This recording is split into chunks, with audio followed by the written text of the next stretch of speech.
Are you in Gauteng or live around Johannesburg? Do you need a spiritual home, a place you can fellowship every Sunday?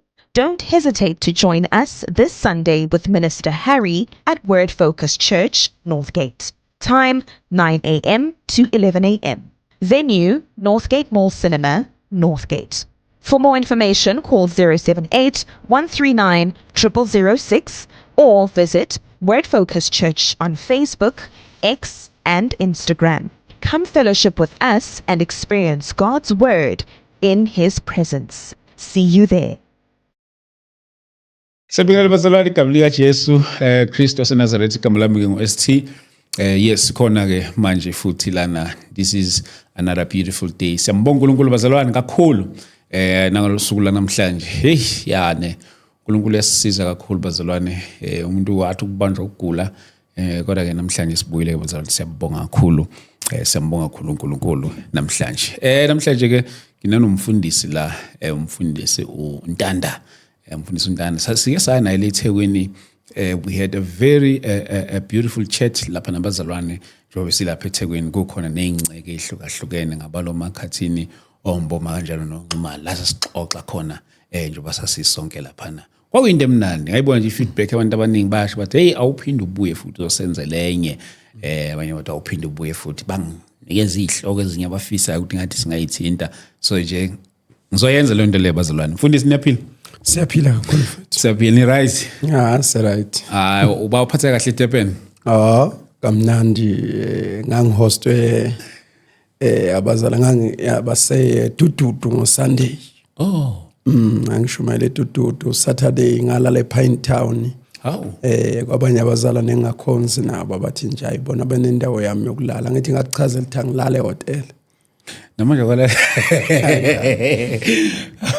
namanje hotel lutho wena wathi nje samse Cape Town mathiwa mhlambe siyavakasha noma soshumayela noma soshumayela ngizolala kwamuntu lasithi awazi umuntu wekhona angeke ngazi umuntu khona ama assembly la eSouth Africa khona ama faith mission khona ama full gospel khona ama African khona ama Church of Christ khona ama ministry.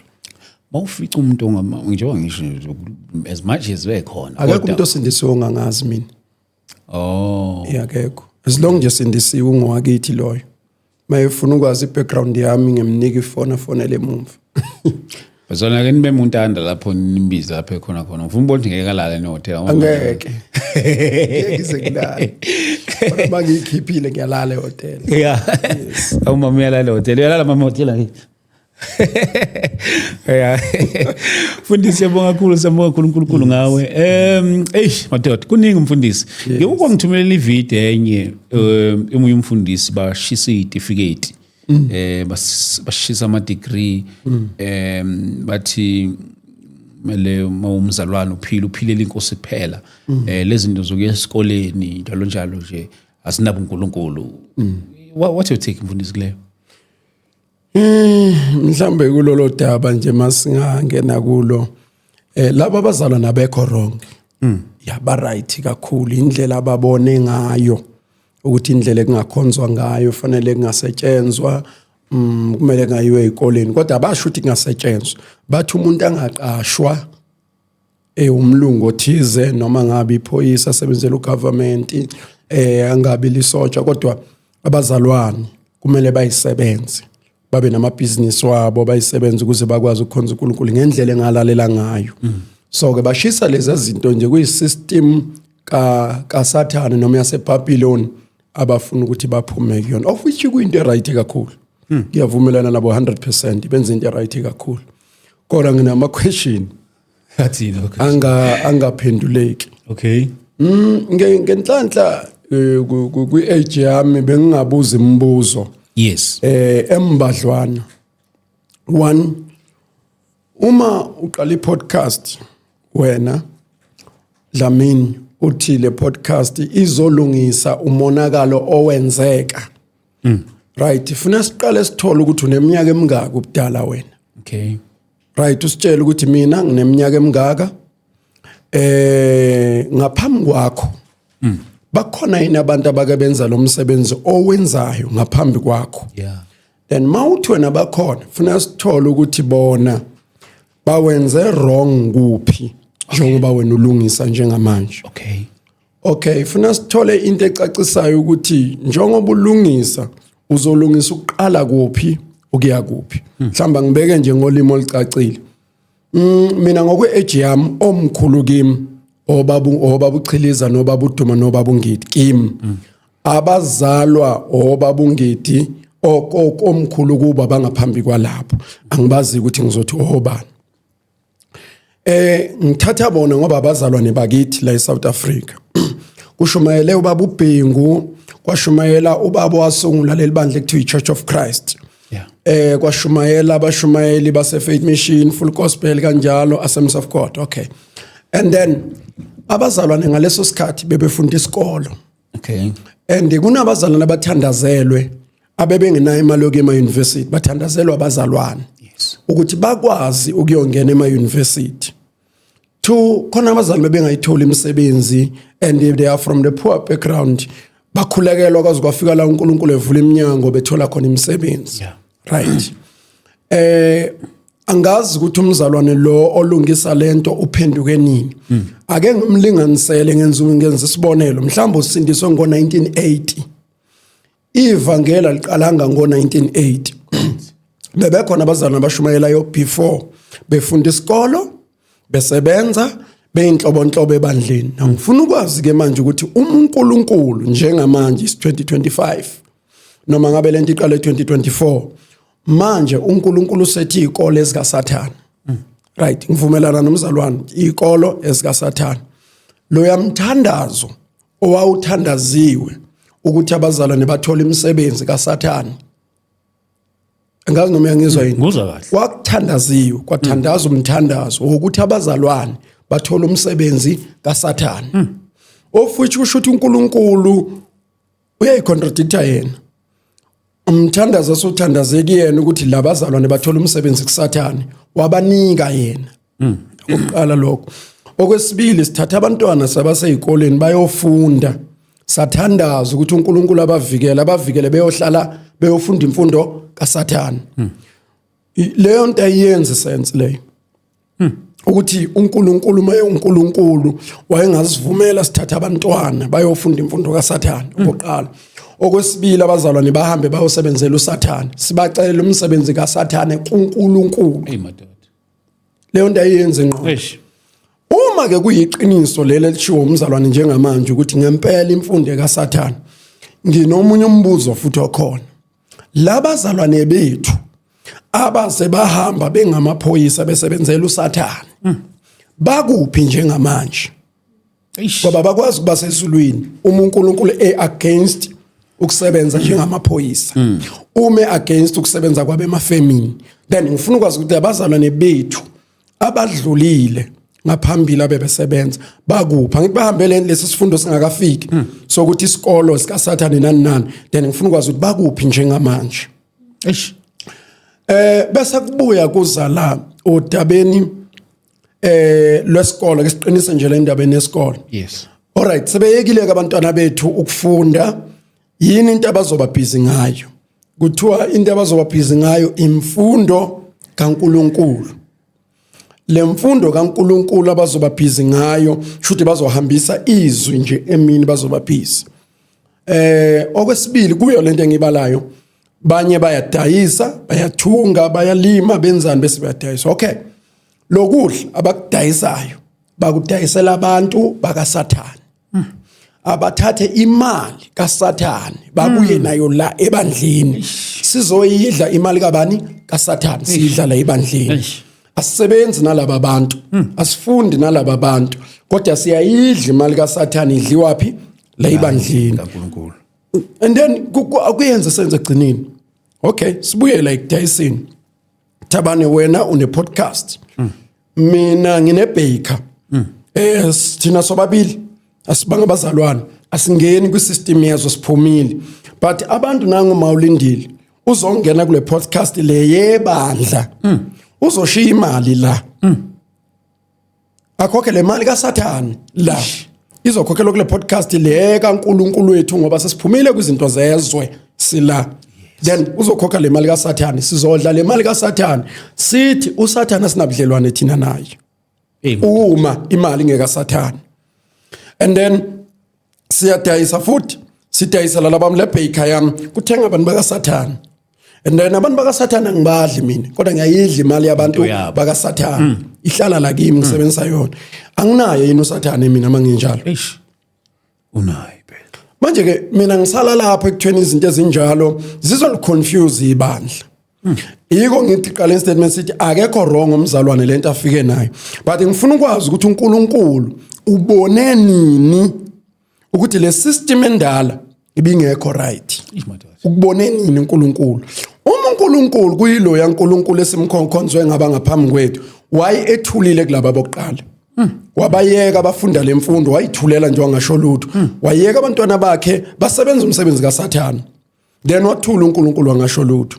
Njengamanje sifane sikhipha abantwana ezikoleni. Masikhipha labantwana ezikoleni, umbuzo wami ukuthi bazobe bebusy, baze babe neminyaka emingaki bebusy, kusho ukuthi bazokwenza lento yenziwa ama-wash tower, kuhambe benyuka namaphepha, kusho bazokwenza imvuselelo ama-open air, bazahambe, kusho bazobe bebusy naleyo nto leyo, befundiswa mhlawumbe ngeBhayibheli njengase-Moscow, kuma-Muslim, kusho bazohlalela leyo nto. Lithi iBhayibheli khulisa umntwana ngendlela ekuyoba ngeyakhe, okuyothi mayesekhulile angasuki kuyo. Yes, siyabafundisa abantwana ngoNkulunkulu, sinesikhathi sonke asishort isikhathi sibafundisa ngoNkulunkulu, kodwa kukhona indawana efanele siyilungise elithi iBhayibheli ngesikhathi uNkulunkulu exoshwe uAdam ensimini yaseEdeni wamtshela ukuthi akahamba osebenza seyodla ithukuthuku zakhe manje.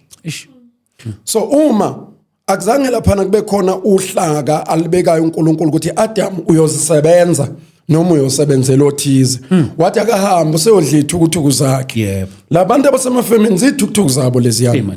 That is why mayengena u8 to 4 ulwela le mali ayifunayo. That is why lapha efemini ulwela yona. Nalo uyiphoyisa nje ugijimisa igebengu, funeka eholile makuphela inyanga. Igazi lakhe alichitha lapha emsebenzini.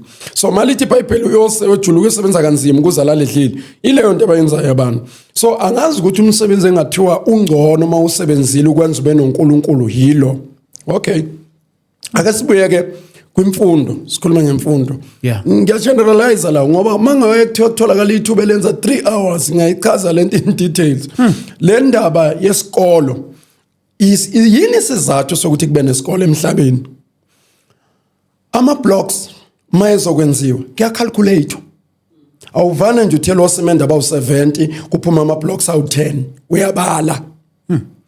Ukhona umuntu ohlale phansi wayibona inesidingo sento sokuthi akwakhiwe isifolomo ake ngithi su 3 meters su 500 centimeter. Wasibona ukuthi lesifolomo sizokwazi ukukhanda itin. Then ama calculations lawo enziwe lapha sifana ngaleso sifolomo sabakhona, including nabazalwane laba abangasayi esikoleni banazo lezi folomo abafoloma itin abadlala abakhengaza imizi yabo. Bakhe imizi yabo ngalezo ifolomo lezo ezikwenzwa ama calculation ngazo. Abazalwane banama ball pen la bebhala khona, banama exercise nama pen la bebhala khona ama verse. Lama verse ababhalayo yile mfundo abayithole lapha kuSathane yokwazi ukufunda iBhayibheli. Mhlawumbe nalenje ukuphazamisa the very same message usebenzisa lento ukuyidlulisa. Kwaba umqondo womuntu khanda lento nje basikhuluma ngayo. Nefoni enakakholwa lo muntu wakhanda lento. Enakakholwa lo muntu kodwa seyisebenzisa ukudlulisa ivangeli. And sithenga ezitolo zabo njoba thina sinoNkulunkulu wethu bena bengaba kaSathane. Sithenga ezitolo zikaSathane bese sibuye sizokhuluma ngoNkulunkulu. Angazi ukuthi iyayenza inisenze ebantwini ukuthi sithenga into zikaSathane sibuye sizokwenzela uNkulunkulu, sisebenzisa uNkulunkulu kube noNkulunkulu ebantwini kodwa ngento zikaSathane futhi abantu futhi njengamanje lento le nje izobukela umhlaba wonke abantu bebukela into zikaNkulunkulu ngento zikaSathane. Madoda ayenzi nje sense qobo ngoba noma ngabe uyathanda ukuyicorrect ukuthi abantu bangasebenzi emafemini abazali bayisebenze, ngiyayibona into enhle leyo kodwa ayinawo umqondo ophelele. Because uma ungathi uyabuka ayikho into esingena isisebenzisa yabantu. iMercedes lenje egitshelwayo akekho umzalwane omnikazi wayo. Kaze nje azalifunda iBhayibheli mhlawumbe umnikazi wayo nokulifunda nakanye kodwa igitshelwa abazalwane. And bayayithandazela mabezohamba ngayo. Inkosi ingaginqikile emoto. Wayithandazela imoto kaSathane. Wayebazana mabegibele imoto zikaSathane bathandaza ngoba zikaSathane lezi imoto. Kodwa bayathandaza mabegibele into zikaSathane beyokhonza uNkulunkulu and balandwa ngazi imoto zikaSathane beyenkonzweni. So akimi ngathi abanye abazali kimi ayenzi sense lento esho umzalwane. Ayenzi qobo ngoba ngizama ukwenzela abazali isithombe bayibone ukuthi ayikho wrong into ayishoyo kodwa uNkulunkulu makuyiqiniso lento ayishoyo umfowethu ubethuleleni sonke lesikhathi. Madoda. Sinabazali bethu abama graduate abaze bafa besebenza bekholwa then sifuna sithole bakuphi njengamanje bona uma uNkulunkulu eseshintshile manje then sifuna sithole ukuthi kwenzakalani. Kuningi mfundisi okulapha ku social media. Ngicabanga ukuthi okunye kwakho futhi sizongena khona esikhathi siqhubeka but ngifuna nokuyichecka le ukuthi njengoba usho njalo we are encourage abazalwane ukuthi mabaya esikoleni lo mlayezo mawungabenzi banga esikoleni lo mlayezo lo ngithumelela wona. Mfowethu umoya ingcwele makukhulunywa ngomoya ingcwele akusoka ababusi bani umoya ingcwele okaNkulunkulu and lithe iBhayibheli thina siyamazi umoya ingcwele ngoba uphila phakathi kwethu izwa limazi umoya ongcwele. Now uma umoya ingcwele kungowebandla akusiwa abazalwane akusiwe iqembu elithize. Lo moya ingcwele okwazi ukuhlahlulula izinto zikaNkulunkulu komunye umzalwane nakimi ngokunjalo. Lo moya ingcwele okwazi ukuqondisa wena nami ufuna ngiqondise. Ake ngisho kanje. Akakwazi uNkulunkulu ukuthumela imessage ngawe kumfundisi wakho. Iyalinganisa. Noma ayithumele kumfundisi mhlawumbe uthwala. uNkulunkulu akhulume ngawe kubabuthwala. Ebese ubabuthwala ngakufonela kutshela ukuthi uNkulunkulu uthini ngawe. Atshela abanye abantu ukuthi uNkulunkulu uthini ngawe. Yazi noma yenze kodwa akakwazi umuntu ukuba nomlayezo wakho angawuniki wena ayowunika abanye abantu. Oh, it goes back to lela point leyo wayenomlayezo ukuthi masingayi eThekwini kodwa wangatshela thina watshela abanye abantu. It's the same nale eshiwo uNkulunkulu ukuthi abantu abangayi ekoleni isystem kaSathane. Akasitsheli thina utshela yena manje. So phela siyibandla sonke kufuneka ibandla libe well informed lonke. Kungabi yamaqembu athize ukuthi usikhipha ngala usifaka ngala. Akusiyona indlela phela yokuthoba kubasket ufake kulo basket. Kufanele masimove simove sonke siyibandla. Inkosi yami. Sonke kumele sivume simove kanye kanye. Kunjengalento eyenzakala ebandleni. Kukhona ama debate mina engayi engage kuona la abazalwane khona bebanga inwele. La bebanga ukuthwala khona. Mina ngiyengibuza umbuzo wodwa ukuthi wena mzalwane ukholwe nini? Lo onenkinga neyinwele ukuthi akumela mboza. Ukholwe nini? Athi ukholwe ngo2013. Lo ombozayo athi yena ukholwe ngo2010. Noma ukholwe ngo2024 angisho njalo. Then ngithi ngoba nobabili sandokukholwa nina nami ninto eyodwa siyaduka sobathathu. Noma umfundisi wayizolo. Asambeni siyobheka ukuthi ivangeli likhona lalibhalwe khona ukuthi makufika ku2013 lizoshintsha. Sihambe siyobheka ukuthi likhona yini ivangeli labantu baka 1930 nevangeli ekuthiwa lama 19 baka 2010. So mali ngekho ngicela ukubuza ukuthi lelia uNkulunkulu ayelikhuluma eqaleni uthe lizoshintsha ngamuphi unyaka. Mayethe lizoshintsha ngo2010 which means wena kufanele kungathwali because ivangeli seshintshile njengamanje. And wena othwalayo kufanele uyeka njengamanje ukuthwala sila kulaba njengamanje. Ngoba libhaliwe kwathiwa 2010 lizoshintsha. Uma laba bokuqala bebethwala then fanele sithole iquestion ethi kungani babethwala siyokubheka ezweni masithola izwi ukuthi lithi abazalwane kumele bathwala then which means saqhubeka kashintshe lutho. Angithathela mhlawumbe mhlawumbe uzongizwa kuleyo nto engishoyo. Yes. Ubaba uNgidi ushumayele ngama 50s 60s asisho njalo. Ubaba uChiliza nobaba uBhengu bashumayele ngama 50s 40s 50s ngalezo ikhathi abashumayeleza ngazo kwazi kwaba ama 80s sime lapho. Ngicela ukubuza ukuthi ivangeli elishunyelwe ngama 50s nevangeli elishunyelwe ku2010 kukhona la ukuthola lizohlukana khona lingafani.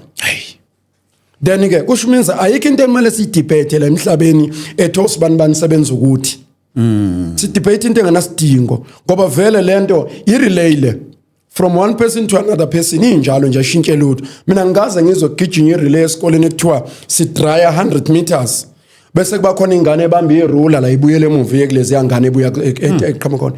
uthatha iruler la uqhubeka uye phambili mawubuzwa nika omunye la naye same thing. So then ivela phike le system esithi manje sekukhona ivangeli elisha nelidala then umenu kaliqala lapha yile creator ilomzalwane njengamanje lo ukuthi makungayiwe esikoleni. Yebo creator leyo nto leyo sizoba nevangeli elisha phela ngoba asezohlukana amavangeli futhi sizoba nevangeli abazalwane baye esikoleni nabangayi alikwazi ivangeli kuba nale abasikoleni nabangayi esikoleni kufanele simuve sonke and simuve ngokwezwi hayi ngokubona komzalwane Inkosi yami. simuve ngezwi lithi izwi lenkosi ngeinsuku zokugcina abazalwane bayoyekela isikolo ngoba esikaSathane ngakulesa sikhatha laba abazalwane kwakungakabisa sikaSathane yes lezi zinto ezifundiswa ezikoleni ezikhona njengamanje ayikho into engaprofethwanga eyenzeka njengamanje Yeah. isesiprofethweni that is why lithi izwi lenkosi thina sakhelwe phezulu kwesisekelo sabaprofeti kanye nabapostoli engakhulunywanga abapostoli ikhona kubaprofeti bayiprofethile engaprofethwanga ikhona kubapostoli so fanele uyicheck uyibone ukuthi njengamanje njoba simile simi kanjani then uzobona lapho ukuthi kwenzakalani yonke into uzoyithola lapho izovela ngibe sobala ukuthi kwisikhathi njengamanje then usuyacacelwa ukuthi le ayibhalwanga ezwini yabo naleyo ukuthi sovukelwa abazalwane phakathi kwethu bashintshe isifundiso sitsheliwe ngayo hayi ukuthi into entsha sitsheliwe ngabazalwane bazovuka nesifundiso sisha lesifundiso sisha angivikela imfundo angivikela amafem kuhle ukubona abazalwane benamabhizinisi abo ngiyakuthanda and I encourage lokho bayimele ukuze masifuna ubiza umthandazo emini sibiza umthandazo sami siyothandaza it's not wrong but le system athi uveza ukuthi wrong ngibuza ukuthi uNkulunkulu phela uNkulunkulu akusingane kaMaria uNkulunkulu akusingane yakhe aboJosepha ezalwe ngonyaka othize iBhayibheli mawulifunda lithi uNkulunkulu umhlaba uyisihlalo la ihlala uyizulu lisihlalo sakho umhlaba uyisenabelo seinyawo akangena uNkulunkulu ezulwini hlala phezukwalo izulu ngoba yena ngakalinganwe ilento ayenze ngezandla zakhe Hey madoda. then uma sikhuluma ngalowo uNkulunkulu akasona isidumo ukuthi abazalwane abanye abafundisa okurong abanye abazalwane abafundisa okuright and ubalindele bonke ukuthi babe sezulwini kanti it can't be ngeke kuzokwenzeka so ngeke abafundisa imfundo embili balindele endaweni eyi1 that is why lithi iBhayibheli sinenkolo eyodwa inkosi yinye munye umbhaphathiso yinye inkolo yinye inkosi munye nomlamuleli phakathi kwethu komuntu noNkulunkulu uKristu Jesu so uma uJesu emunye imfundo iyodwa Eish.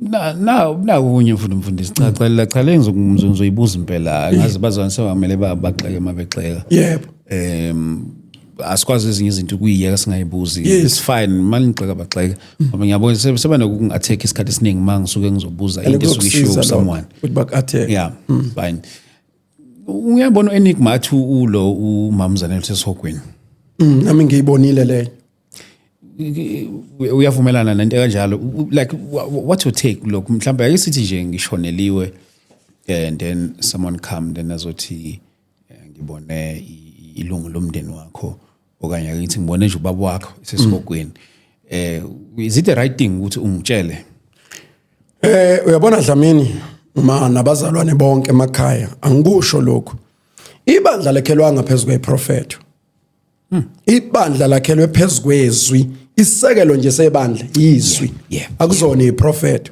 so uma abazalwane becala ukuthi ibandla lakhelwe phezulu kweprofeti then uthothela wrong loyo asinalo ibandla lakhelwe phezulu kweprofeti lakhelwe phezulu kwezwi likaNkulunkulu so uma sizoshiya izwi sithatha iprofeti then sibuyela kulento eyenzeke ku-Old Testament elithi iBhayibheli makwenzeka kuvela umprofeti ethula isiprofeti kodwa siphambana noJehova lo mprofeti ningamlandeli why ingoba uzoniyekisa into esho uNkulunkulu anenzise okwakhe zithi noma ngabe ingelosi noma uthi uPaulus athi nathi uqobo lwethu masishintsha lento esingifundise yona ningavumi that is why mina ngedwa ngikuncamela ukuthi ngamano ongcono ngiphambane noEnigma neqembu lakhe ngeke ngivume into ephambene neso asimiyeke uMambokazi simbeke eceleni umzalwane wethu loyana ake size ezwini ukuthi lithini izwi ngendaba yokuhamba kwabantu Thessalonike chapter 4 lithi angithandi bazalwane ningazi ngabalalayo uthi ngokuba ngokukhala kwecilongo bazovuka basemathuneni. If icilongo selikhalile basesihogweni abazalwane, that's number 1. Ngokukhala kwecilongo bazovuka basemathuneni bese kuthi thina sisaphile sisenyameni siyohlangana nabo emafini sihlangabeza inkosi kanye lize lithi ngeke basendulele ukuye ekhaya. Madoda Siyohamba kanye bazovuka. Now umicilongo selikhalile already basezulwini. The only people abasezulwini njengamanje abantu abafe before uJesu abethelwe. Why ngisho njalo? Hamba uyofunda izwi lenkosi lithi iBhayibheli wathele nguJesu esiphambanweni kwadabuka isihenqo sethempeli ngoba iHall of Holies yayizophela. Yayisizothathwa uyena indawo engcwele. Uma thina sifuna ukungena endaweni engcwele yingakho samukela uJesu singena endaweni engcwele. Lithi akugcina ngokudabuka isihenqo sethempeli namathuna aqheke kavuleka baphuma basemathuneni. Labo bantu ababuyelanga emathuneni. Lithi wehla yena wehlele Hayidesi wayothatha ihluthulelo zokufa. Labo bazalwana babelale before uJesu yiba basezulwini. Hamba uyoba-checka kuSambulo chapter 12. Lithi iBhayibheli mawufunda injalo emasangweni asezulwini already manje kukhona izizwe eziyindlu kaJakobe. Nkosi yami. Ngalinye isango kumadodana kaJakobe 12 khona isizwe esinamndeni ewu-12,000. Laba bakhanda 144 ningazwa lento eshwa ama watchtower esangana ethi khona abantu aba144 abazoyizwini sebahamba labo bantu. Madodana kaJakobe awekho njengamanje. Isizwe sikaJakobe sikho njengamanje. Leso sizwe sesahamba vele kuthiwa yiso esime emageyithini siyosahlulela masingena emageyithini wonke.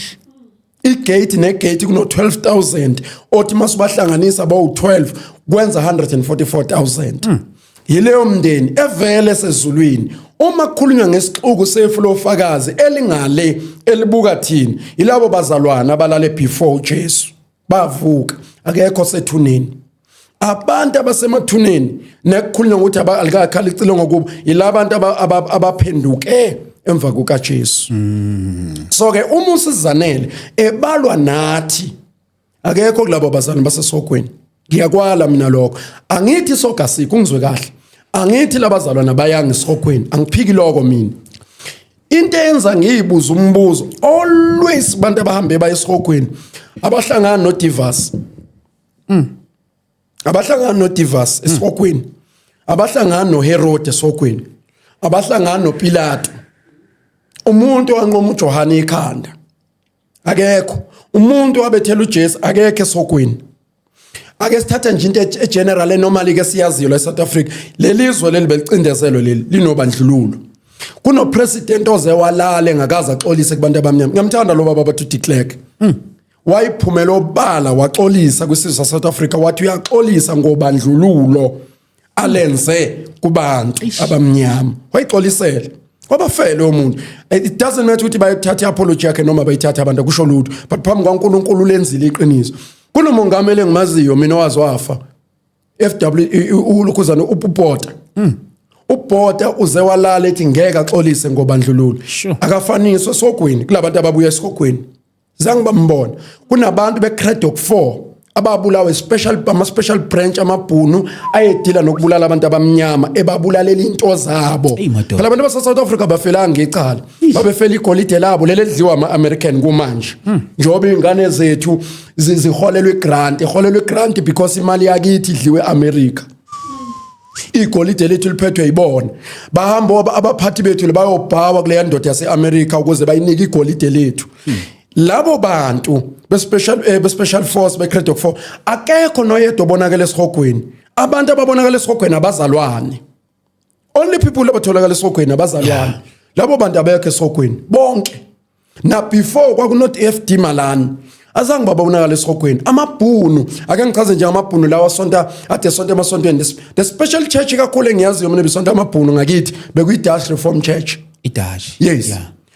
La mabhunu abekwazi ukuba sesontweni ngesikhathi senkonzo ephethe ibhamu elindi ikhole engangena noma inini ukuthi kutholakala ukuthi ama terrorist asengenile ezweni lase South Africa kumele baphuthume noThai namabhantshi bayovimba ama-terrorist ke yilezi izingane zabantu abamnyama ezalwa la omkhulu bethu kwakwa terrorist ezweni lakubo ngithi mina labo bantu ababulala omkhulu abekho esihogweni akekho babonile esihogweni abantu ababonakala esihogweni abazalwana then ikushiya nama-question angaphenduleki ukuthi no lento lena ayichazeki angithi isihoga sikho angithi abayanga esihogweni but nginombuzo ukuthi yini babona uhlangothi olulodwa and ba-blackboard abantu abasesihogweni kekho hlangana nabelungu akekho i-deep lento isho yes baningi abantu abenza into eyi-wrong kodwa akekho kwathi ngibone usibanibani esihogweni mhlawumbe ngingakutshela mina nge-corruption ukuthi lesikhathi ngiseseprison ayileni i-corruption eprison mina ngayifunda njengomuntu osuke e-university ukuthi i-corruption yenziwa kanjani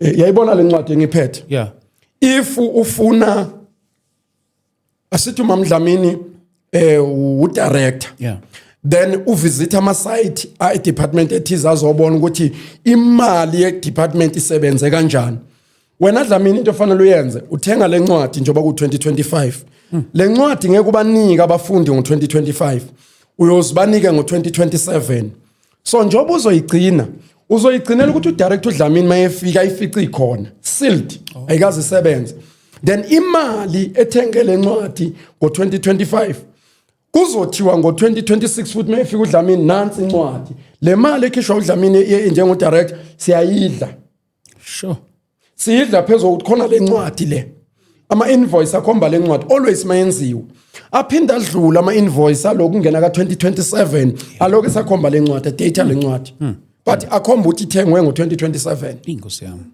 bonke labo bantu abanye babo beze bafa benza i-corruption baningi abenza amathenda la benzela umphakathi ngetiyele lingasile lele sihamba kulo eliginqeka itrack 3 lingene esondweni lemoto lahamba abekho esihogweni abekho bafe nemali yabantu umphakathi namanje usalamba kubhizi ukhulunywa ngombhedo oVision 2020 into engumsangano ngo-1994 mina I was 13 years kwakhulunywa ngevision ka-2000 lo msangano akaze uzwenzeka labo bantu abadla imali zabantu abekho esogweni njengamanje sikhuluma ngomsangano kaVision ka-2030 labo bantu abadla imali yomphakathi abekho esogweni abanye bafe nayo sho ngamanye amagama kumele sithathe serious into ukuthi uzanele ubonakala esihogweni mina ngeke ngiyithathe serious angazi nini because ngeke ngiyivume into angithi ngeke aye esogweni ungizwe angithi ngeke aye kodwa ngiyala ukufundisa into ephambene nezwi ngoba ekugcineni njengoba ngishumayeza emphakathini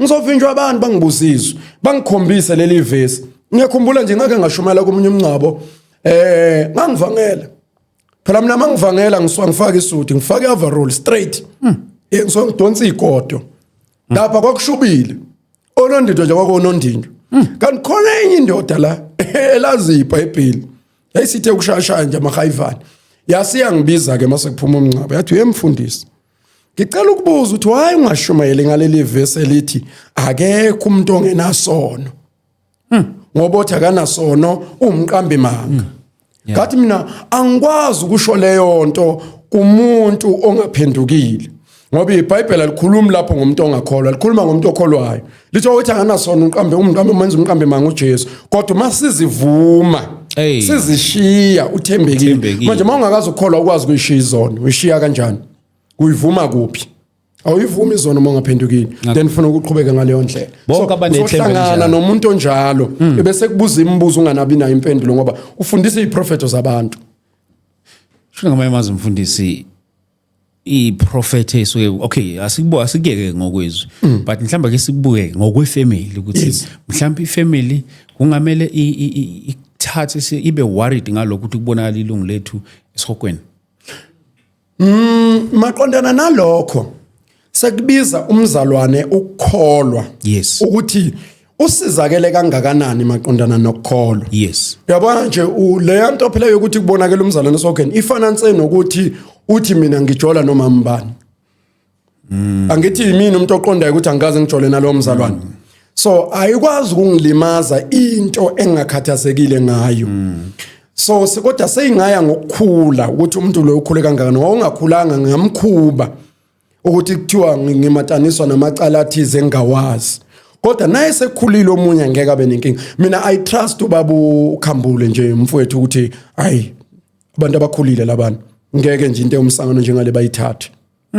Kodwa ngithi futhi izambula zikhona izambula, kodwa izambula sikwazi ukuphambana nezwi. Mina ngibe nenhlanhla ngo2019 inkosi yangixoxela ngokuthi amasonto azovalwa. Inkosi mayikhuluma ukuthi amasonto azovalwa kwadinga ngibe nobufakazi engizofika nabe bantwini ukuthi isizathu yini. Yathi inkosi ihlushwa yibandla. Ngiyabezwa abantu abaningi bethi iCovid ikhandwe yaphesheya, yakhandwa kamamncane kabani, udadewabo kabani uyena oyepheka ekitchen, bangayazi. Kodwa inkosi kimi yathi isizathu sokudedela lesifo ingoba ihlushwa yibandla. Ibandla lisuke kwiposition yalo ngoba umhlaba wenze lutho. Kumele umhlaba mawushayeke ubaleke ebandleni. So umhlaba usenayo indawo la uzobalekela khona ngoba ibandla yile liphakathi kwezwe. Ngase ngithi inkosi nginika isibonakaliso njengoba wakwenza ubani kambe lo wayekade ebhulukolweni wafica ingelosi. Yes, khona umzalwane wayefica ingelosi ebhulukolweni yathi hamba ngalawo maGideon, hamba ngalamandla onawo. Kanti inkosi wasethi ngizoyiphekela idle lengelosi kuze ngibone ukuthi nguNkulunkulu oyithumile. Yalinda ke ingelosi yadla, yava nehashula ngomlilo. Kanti inkosi nginika isibonakaliso wathi eJeremiah 7. Uyobona ukuthi leli bandla lento eliyenza liqali lake layenza before. Hey madoda. Wangitshela wathi lihamba liyolanda izinto kodagoni beze nazo la ibandleni. Bafike bame phambili bathi babusiswa uNkulunkulu kodwa beyilanda kodagoni. Wathi laba bantu bayakwazi ukubulala umuntu kodwa bengena ngalamasango wami. Wathi nalaba ke hamba uyongikhuzela bona ngoba bayiqala into abayenzayo. Ngahamba nginesibindi sokuthi ngifakazelwa yizwi lento engiyoyikhuluma. Angithi wonke umuntu kuzoba njalo kodwa kuyingozi ukungafakazelwa yizwi ngoba egcineni uzomangana. Inkosi yami. Uzomangana. Then ufuna ukwazi kuma ngezwi lenkosi. Ngelena ngikhumbula nje ngithi ngibuza uNkulunkulu ukuthi ngumpriest mina. Kodwa ngangakhulumi ngangikwakhuluma nje enhlizweni ngithi ngumpriest mina ngangithandaza nje entabeni. Ngithi phoma ngumpriest ngizobona ngani ukuthi ngumpriest ngoba phela umpriest ufull time emsebenzini kaNkulunkulu yiziphi impawu ngizobona. Yazi ngezwe nje umuntu ongiphendula ngezwe lithi uyamazi uSawuli uSamuel. Ngaba umuntu ophendula ukuthi yebo ngiyamazi. Wathi noma ungasuka la uye Cape Town noma usuke eCape Town uye eThekwini ufana nomuntu ohamba phakathi ethempelini awukaphumi. Umpriest nje mayehamba usuke ehamba phakathi ethempelini. Yili ithempeli lelo zobuhamba kulo. And ingenza lo msebenzi vele.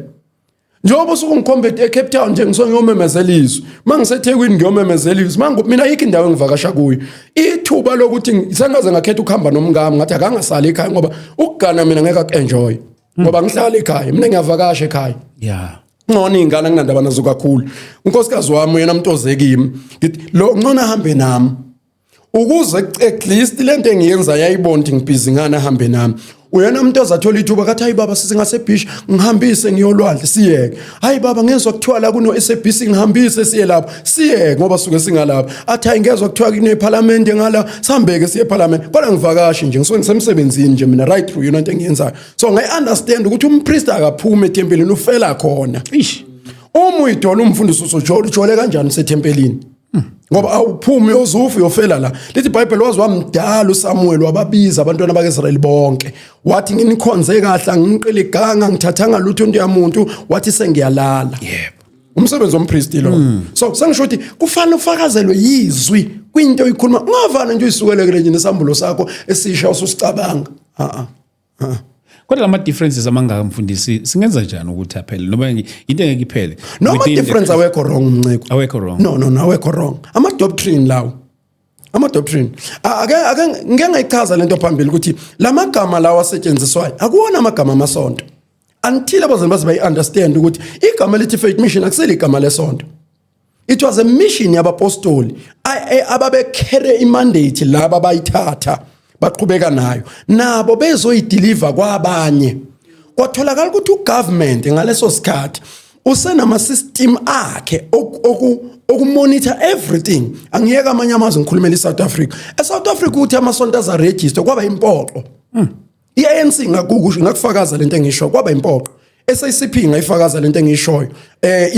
iAZAPO ngakufakaza ngisho kwaba impoqo. Why? Ngoba babefuna indlela yokubamba labantu abamnyama abavukela lo mbuso wabamhlophe. So kwatholakala ukuthi namasonto anesandla, then kwadinga ukuthi amonithwe ngoba bazi noma isonto noma iorganization ethize. Kunenye clip njengake ngayilalele iyilanda omunye umfundisi ukuthi bona mabebamba imeeting bebegqoka uniform esezayoni. Bese kuba khona umuntu omalapha eminyango begade amabhuni.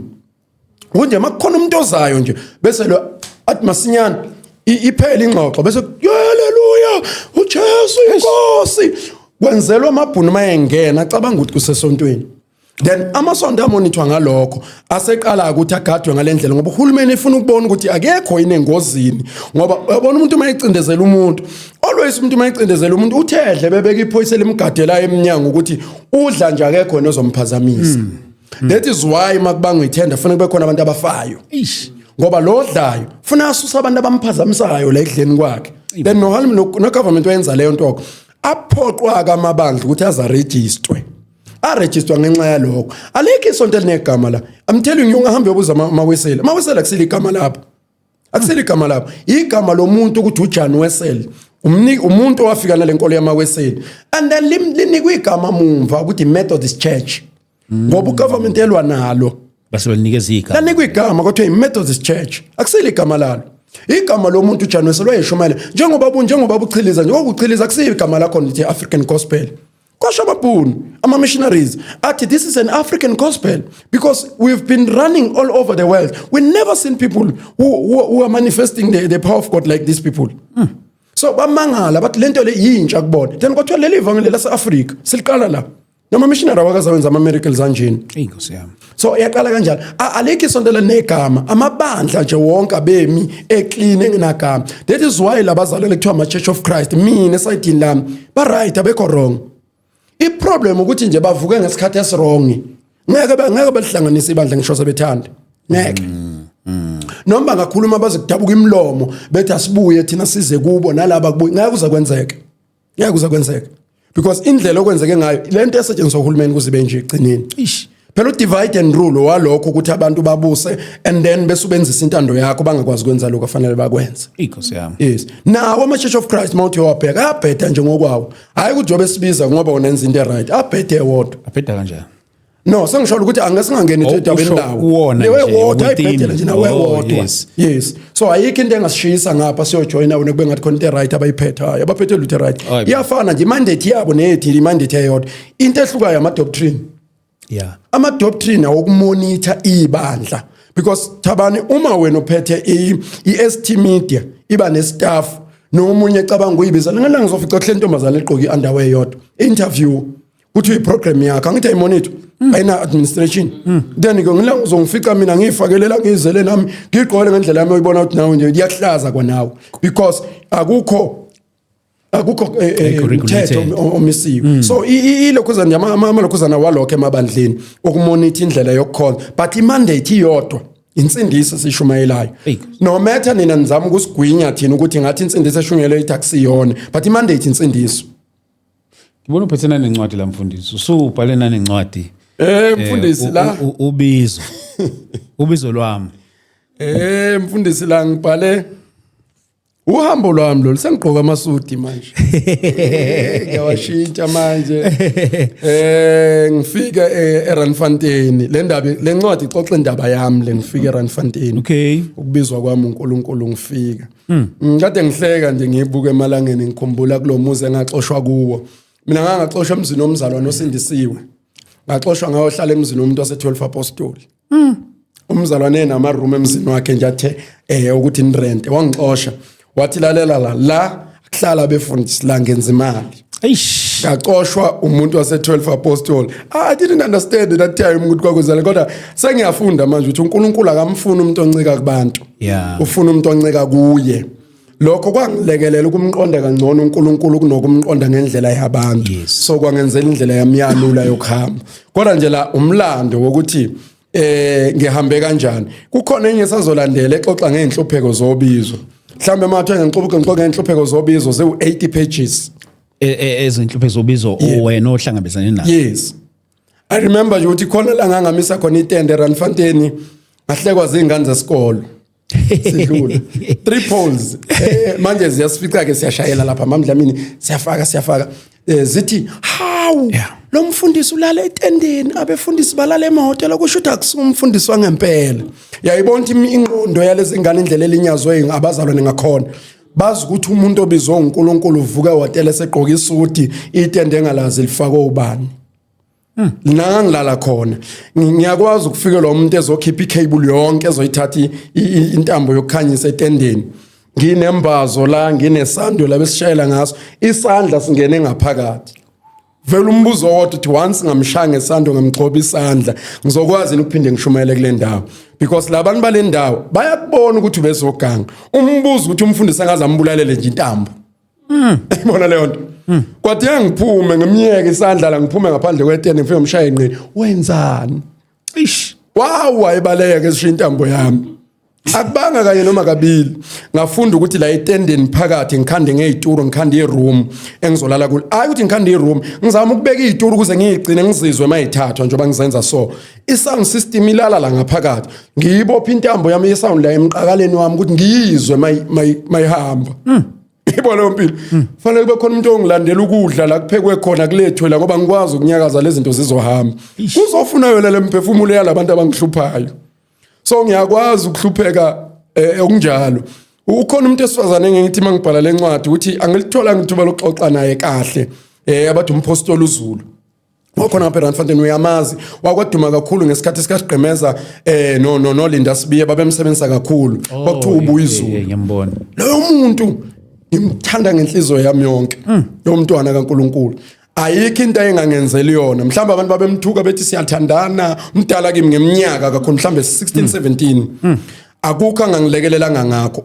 ngazi noMnkulunkulu efaka enhlizweni yakho ukuthi ubizo lwami aliqonde kangcono kunabanye ngangiswela isishebo ngihambe nje ngiyohlala phambi kwakhe ngamtshela lutho ukuthi akunasishebo endlini asixoxe masemathi intanda ikhona yini into ozolala uyidlile namhlanje ngithi akukho lutho akhiphe efrijini ngesinye isikhathi emade yoshumela samwe bamnika kweshumi bemphi imali yena kweshumi akukhiphe kimi ukuze mina ngibe nemali ukuthi ngilale ngidlile madoda njalo mangifika nje ngithi ngafika athi intanda kuno 400 kade mfowethu ngimiziwe ngoshumela kuphi manje ngikhipha kweshumi mangafika ngangifonela athi uzozana intanda uzongibona ngithi ngizofika ngiyazi ukuthi ngizofika ngizawubuyela lesijumba sempuphu walithwala ubizo lami kwazi kwafika la khona uNkulunkulu engimisa ngeenyawo ngithi ama differences esinawo phakathi kwami naye makhulu kabi abathwale ebandleni labo siyathwala thina ngamtshela ngathi ngalokothi nje alenze iphuthu ukuthi mina nawe singahlukaniswa ile yonto obizweni lami uNkulunkulu wabeka wena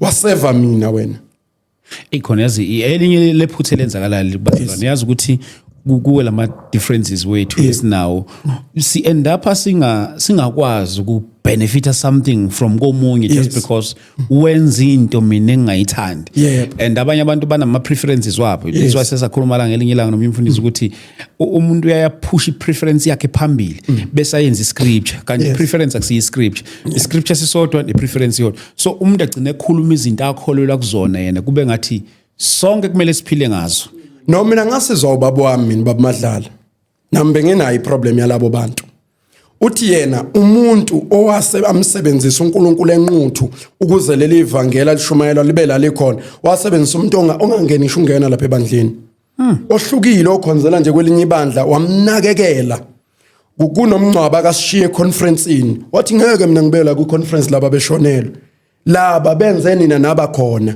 nikhona ngenxa yabo so mina ngiyongcwabela bona ngeke ngibela iconferenceini wahamba wathi uyalapha ngeke akwazi yena ukuba la so mina ngafunda isifundo ukuthi umuntu uNkulunkulu amlethe empilweni yakho angaletha ngisho umuntu osonto ezayoni akunakekele baningi baba uMpungusi ukachaza ukuthi yena okwahlela emzini womuntu kwagaywa khona imbamba the same mbamba le dayiswa yayenza imali ukuthi alale dlila ade shumela ngayo imbamba etendeni sure aphinda ondliwe ngayo leyo mali ngeke ukushintsha uNkulunkulu indlela asukwenze ngayo so nami ngamtshela ngixoxa ngathi ngalokothi nje empilweni yethu ngaba lokunye ongasihlukanisa hayi lokho kunene izinto uNkulunkulu yabo nje lento eyishoyo ukuthi kudayisa imbamba kudayisa utshwala imali yakho endlu umuntu yondlu umfundisi ezinye izinto uNkulunkulu yazenza ngendlela yakhe. That is why uma singabazalwane siyabudinga lobuhlakani boku embrace izinto. Uyazi ukuthi ngaphuma la ngiyoma lapha phandle ngihike imoto kumele ngiyoshumayela somewhere ngiphume lapha ngihike imoto kuqhamuka imoto ebhalwe udumisana uJehova amen into kaShembe ingithathe hambe yongibeka ufike ngishumayela ivangeli kusindiswa abantu. I think we need to understand ama systems ekuthenini ukuthi siwa embrace kanjani.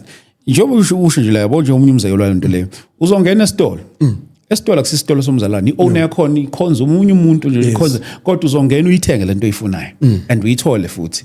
Mina kukhona into angisiza babadlala kuyo ngangikwezwa amandla yabona nje mawunobizo noma uthanda ukukholwa uzuthi unamandla unamandla kodwa sasithi masihleli phansi kanje nayo sixoxa athi indodana hayi wena ukulungela ukushumayela ivangeli ngimangala ukuthi hey ngoba ngibizwa uNkulunkulu ngcwele amandla lo baba uchaza ukuthini athi hayi indodana ukulungela wena emanzini la inhlanzi zikhona mawudobo uyangena ngenyawo ziyakubona then ngifuna ukubuza kubaba ukuthi kanjani ubaba uchaza ukuthini ngoba mina ngibene inhlanhla yongamphendula umuntu omdala ngafunda nje ukuthi akasuntanga yami noma ngabizwa uNkulunkulu futhi ngeke ngifike levelini yakhe noma uNkulunkulu angangcoba ngaphezulu kwakhe kodwa yena uyinkosi ebekwe uNkulunkulu. Lezonke ngibatshela abantu ukuthi angeke mina ngibe nayo umfundisi ngaphandle abamadlala kofa nje kumfundisi wakhe mhla kushonene kube sengingabesenayo umfundisi ngalelo langa wathi kimi Ntanda akusinto ishumayela ezwa abantu into oyenzayo ungayithulela nje bakubuka abantu uhamba babuka ivangeli kuwe ungakasho lutho wena belibuka uhamba ungakasho lutho manje problem wathi intana nina nijaha ukuyoshumayela ningakenzi then that was my prayer ukuthi noma ngathiwa ngishumayezanga umuntu kodwa kube khona umuntu ongathi made ngibuka nje uyibonile lento efanele ngiyishumayele ngoba iyemshumayeza yona akhalela yompilo leyo. That is why ngithi uma umuntu eshumayela into angayiphili it's totally wrong. Lokho kungisebenzele kakhulu ukuthi ivangeli model abalibuka abantu. That is why ngisho lento esifundisa abantu ukunikela awukwazi ukufundisa abantu ukunikela unganikeli wena. Wena mangavela umuntu la udinga 4000 rand unawo ngeke kumnika kodwa ufuna abantu banikele ngo4000. Bazali bakuphe 10000 hlo keep 1000 leshumi 1000 rand. Kodwa wena uyafuna abantu banike wena. Leyo nto lekuyaliwe egazini. Uyitshela inyama ukuthi angizoyenza ngikwazi ukuba umfundisi ofundisa into angayiphili. Then kusho ukuthi ngumfarisi. Funa kuqale mina. Yingakho mina ngingitshela ama Church of Christ mayikhuluma ngeshumi ukuthi ayivali ngithi no nina sivaleni ishumi. Hayi mina. Mina ngivala into engisizayo. Mina ngisebenzele. Mina ngikhipha ngo right ngihlangana naye ngo left ngikhipha ngo left ngihlangana naye ngo right. Ayingihluphi lento engiyenzayo. Ngiyifundile yangisebenzela mina. So ilezo zinto ezinjalo ukuthi kakhulu ivangeli lihle mawuliphila hayi ngomlomo ngesenzo. Then ifakazelwe ke intshumayelo zakho. Kwangilekelela ke mina lo ngabona ukuthi okay that is why nakwami ngimtshela umkami ngithi mngami noma ungashumayela uthini nginika ithuba la ushumayela but abazali bayasala ngempilo yakhe egcineni. Mase siqedwe ukukhonza nje bayakutshela ukuthi mamntanda noma ngashumayela unje umthetho wakhe because into ayishumela imela iphile. Ileyo nto nje ngimi ngayo. Iyangilekelela ke. So lolu hambo lolu nje makubonana lencwadi ivela lapho ngathi ayithi ngibhala ngoba abazana abaningi bebeloko bekuthi hayi bhala umlando wakho ibhale base ngafika la ngibhala khona ukuthi hayi no uhambo lwami lolu lala ngibuya khona inkosi ngilekelela ngihamba. So sisofika sigcinene umfundisi mhlawumbe ke singene nje nakuyona kancane umuntu ongathenga lencwadi iziphi izinto nje angaba encouraged kuzona. Asiqale la kokuqala okunye ngikufundile abaningi abazalwana abadala abasetshenziswa uNkulunkulu imilando yabibhalwe bengasekho bhalwa abanye abazalwane. Mina nje imilando kaBaba uNgedi ngiyifunde ngencwadi ezibhalwe uBaba Agrippa Khathide. Akukho la ngithola khona ibhalwa yena saphila kakhulu yabhalwa yabekwa yasetshenziswa kakhulu engasekho. Ngiyathanda mina ukuxoxa udaba lwami mina ngixoxele mina ngikutshela ubuhlungu bokuthi ngidlule hayi uzwe ngomunye umuntu eseyifaka ama spice. Kunomlando mina ongeke uzu exist engqondweni yami lo waKwaZulu Natal lo ukuthi ushaka webhovuza abantu edabula abantu izisu lo yamlando ubhalwe umlungu. So mina into ebhalwe umlungu umuntu omnyama ngiyithathi. Ngiyithathi ngoba akekho umuntu ongabhala ngesibongo sakwaDlamini yena wakwaGerman. Kanti ngeke kuze kwenzeke ubani lo wathi ehleli naye emnika wonke and kunamagama esiZulu angakhulumeki ngesilungu. Yini lade ibhala ngomlando wakwaDlamini uthathaphi. So umuntu ohambe lo hambo lobizo lami yimi. Engilwazi kahle hayi omunye umuntu.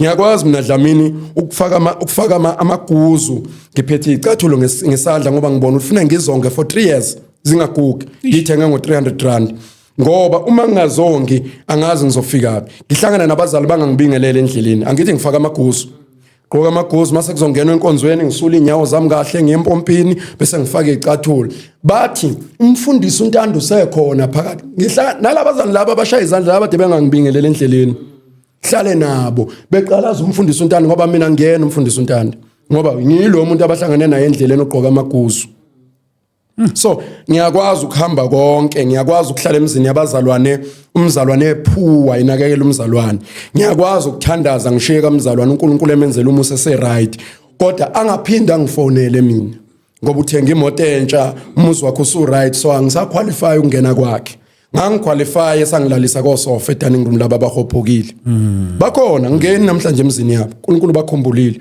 ukhona abantu uNkulunkulu angifundisa ukuthobeka ngabo ngilaliswa stezi ngilale phezulu ngibuka iview yezwe ngimangala tomzalwa ngoba efunde kangaka yini emthobise kangaka ngamfunda uNkulunkulu lezo zinto ngihlangana nazo kubekwa amashida amhlophe ngiyibona nguzero kodwa uNkulunkulu angibekisa ngiyakwazi la ngibonile uNkulunkulu mayithi ngizokubusisa ngithunyelwe lo muntu 12,000 rand ethi hayi imali nje umfundisi yedrink uzobona nawe uthwenzani ngithi kade ngibambe lokho inkosi ngikhumbule futhi ngomunye u6,000 ngikubonile lokho kwenziwa uNkulunkulu and ngayibona into edukisa abefundisi ukuthi bakhukhumaliswa yini bakhukhumaliswa imali yalabantu abangaselutho kubona egcineni badla imali yabo bangabalutho njengoba nibabeka lo sofa nje bahlala enkonzweni kuhlala yena nomkakhe kosofa lonke loliquqaba lingahlali kosofa lithengwe yilabantu abangaselutho kuyena la ngabaqhawuli ngisho baxhawula enkonzweni mayephuma uxhawula ama-elder nabafazi babo nalabo abanezikhundla emsebenzini abakhokha kahle yibo kuphela abaxhawulwayo laba bathenga lo sofa lobo laba abahlala le emuva ngabaniki ngisho isandla kanasikhathi sokubabuza uzwa kuthiwa umunye ushonelwa athi uzohamba sibani banomncwabela ngoba ngeke yena ungcwabe emkhukhwini.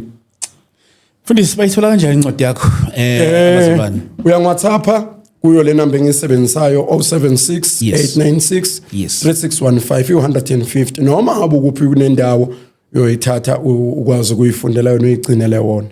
Okay. Mfundisi siyabonga kakhulu. Thank you very much. Siyabonga kakhulu uNkulunkulu ngawe. Bazalwane siyabonga kakhulu uNkulunkulu ngani bazalwane lapha emakhaya. Thank you so much for your time.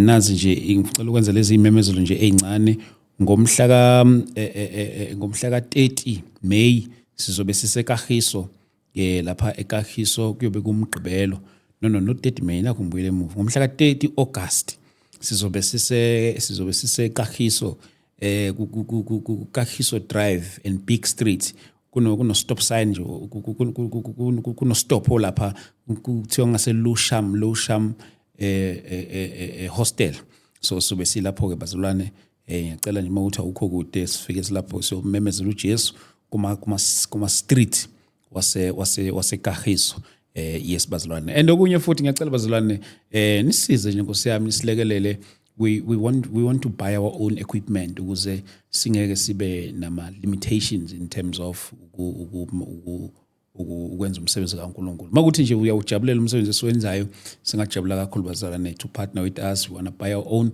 equipment and have our own studio and then sikwazi ukuthi sibe nendawo yethu. uNkulunkulu ke anibusise lapha emakhaya bafowethu ngiyanithanda kakhulu. If you want to partner with us 0788 417 844 or else ungasixhuma lapho WhatsApp or call and then sikwazi ukuthi ke mhlawumbe silekelele kulokho ninga silekelela ngakho bazalwana kakhulu.